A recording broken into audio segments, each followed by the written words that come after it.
In this video, I'm going to show you how to delete system restore points in Windows 10.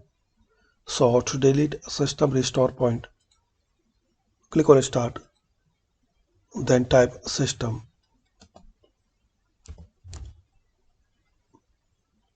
Click on System Control Panel.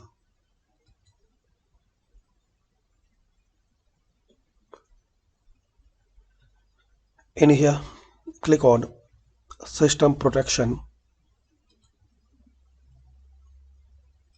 This dialog box will open.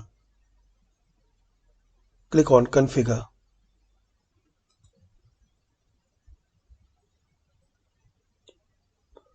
Here you will see delete all restore points for this device.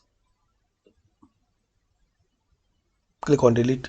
You will not able to undo unwanted system changes on this drive. Are you sure you want to continue?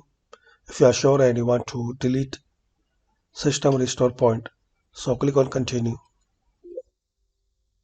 The restore points were deleted successfully. Close it.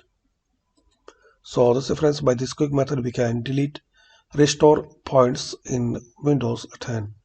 Thanks for watching.